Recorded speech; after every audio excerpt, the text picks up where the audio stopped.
Hey there, everyone. Imagine this.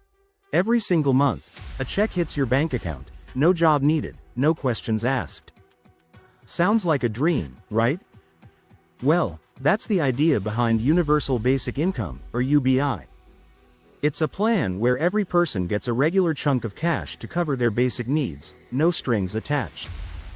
Now, UBI's been called everything from a game changer to a total pipe dream, and today, we're diving into why it's got people so fired up.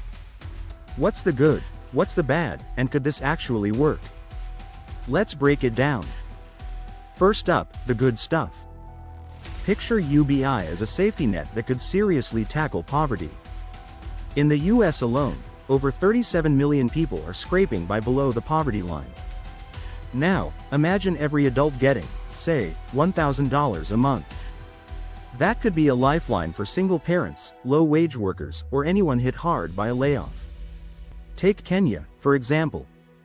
Since 2016, a group called Give Directly has been testing UBI in villages, handing out about $22 a month. The result? Kids are staying in school, families are eating better, and hunger's down. That's real impact. Plus, it's not just about the poorest. It could shrink the gap between the super rich and everyone else, making things a bit fairer. Another big win? UBI could simplify our crazy, complicated welfare systems. Think about it. Food stamps, housing aid, unemployment benefits, they all come with piles of paperwork and rules. UBI says, here's cash, use it how you need. Back in the 1970s, Canada tried this in a town with something called the Mincome experiment.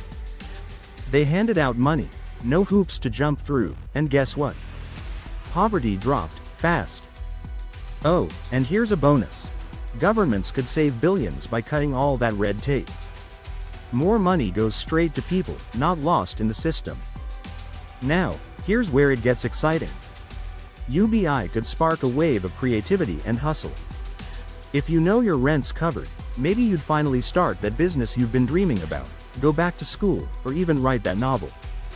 In Finland, they tested this in 2017, giving 2,000 people about €560 a month. Some of those folks launched startups or retrained for new careers. That's not just cool, it's economic rocket fuel. More risk-taking could mean more innovation, more jobs, and a stronger economy. And let's talk about stress. Money worries can weigh you down, right? UBI might lighten that load. Less financial stress could mean less anxiety, depression, even fewer doctor visits. In Stockton, California, they ran a pilot starting in 2019, giving 125 people $500 a month.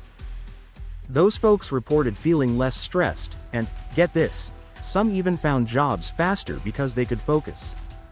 Healthier minds, lower healthcare costs? That's a win-win. But, okay, let's hit the brakes.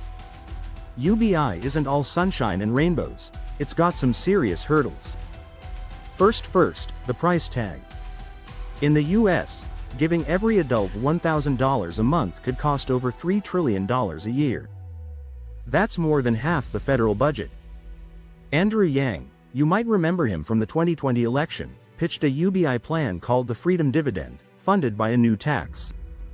But even his math got some serious side-eye from critics who said it wouldn't add up.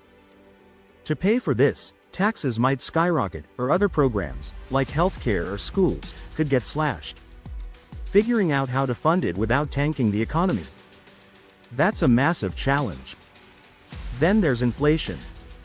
If everyone suddenly got extra cash to spend, prices for stuff like rent or groceries could shoot up.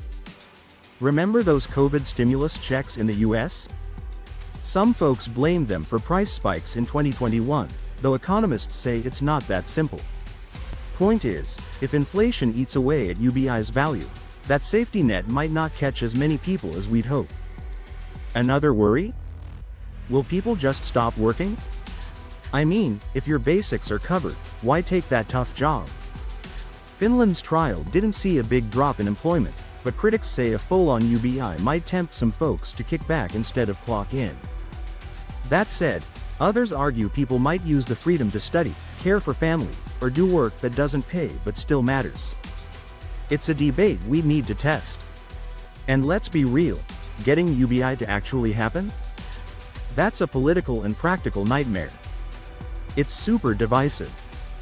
In 2016, Switzerland put UBI to a vote, and over 75% of people said, "No way," worried about costs and fairness.